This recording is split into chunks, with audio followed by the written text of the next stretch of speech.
Jeep. Ito ang pangunahing transportasyon na ginagamit sa ating bansa.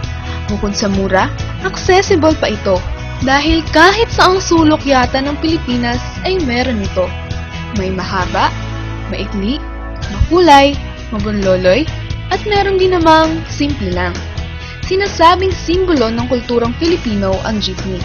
Mula sa malapiestang disenyo, relihiyosong mga imahe, hanggang sa mga nakasulat ditong sumasaklaw sa istorya ng driver at pamilya nito. Ginagamit ang jeepney sa halos lahat ng aspeto ng buhay ng mga ordinaryong mamamayan, gaya na lamang ng mga pangangampanya ng mga politiko hanggang sa paggagala ng pamilya at ng barkada. Pero ano nga ba ang kulturang nabubuhay sa tuwing naghahari ito sa kalsada?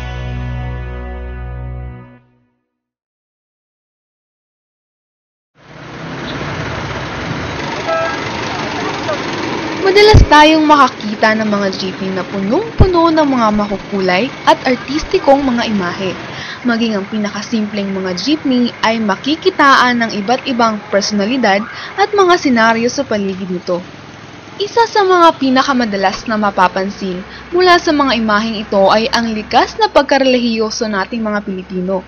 Noon pa man, hindi mawawala ang isang maliit na altar na may imahe ng mga santo, rosaryo at sampagita sa loob ng mga jeepney.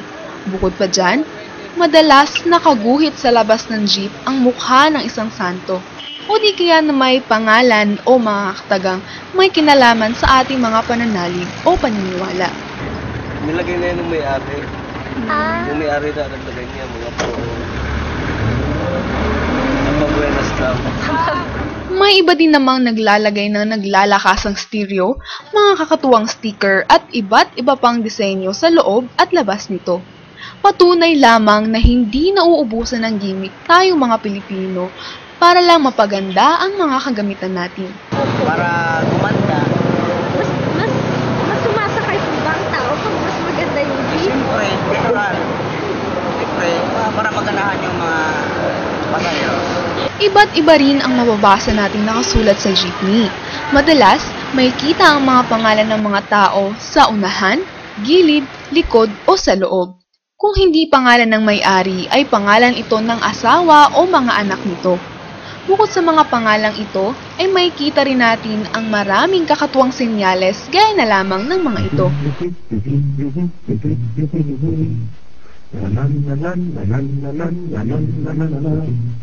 I'm going round, I'm going round, I'm all the way down, all the way down. I'm going round, I'm going round, I'm all the way down,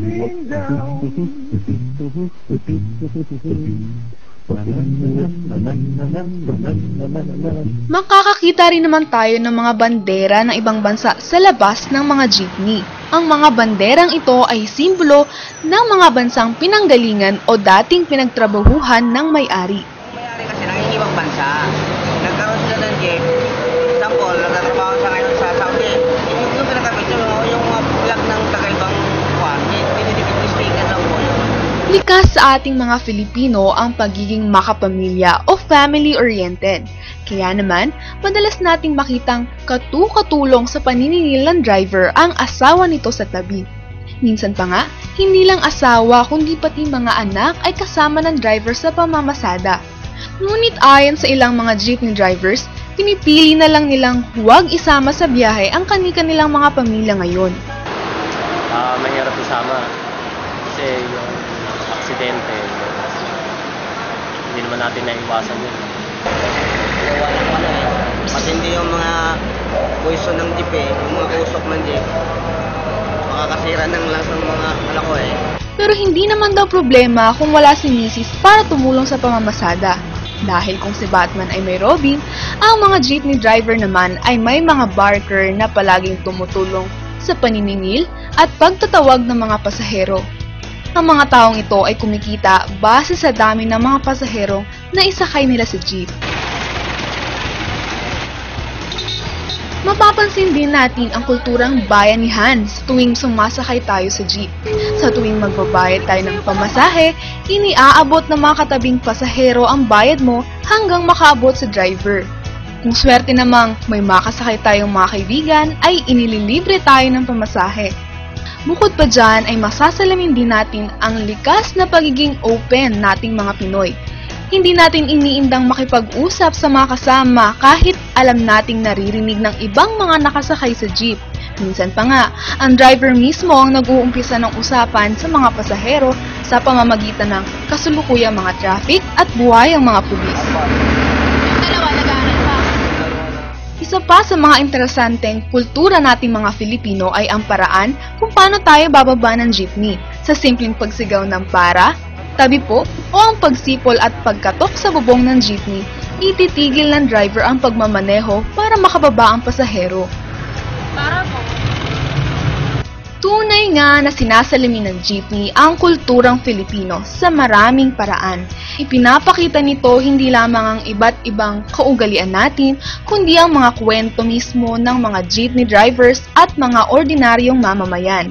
At dahil nga isang malaking parte ang jeepney sa ating mga Pilipino, pati sa mga kantang Pinoy o OPM songs ay hindi mawawala ang jeepney. Sumakay ako sa jeepney, ikaw ang nakatabi. Ayoko nang pumara kahit saan mapunta, ayoko nang pumara kung ikaw ang kasama. Marami tayong matututunan at matutuklasan sa pagsakay sa jeepney. Iba't ibang klase ng tao ang makakasabay, iba't ibang uri ng driver, iba't ibang anyo ng jeepney, iba't ibang kwento at kulturang Pilipino. Ang lahat ng ito ay nakapreserba at patuloy na sinasalamin ng hari ng kalsada.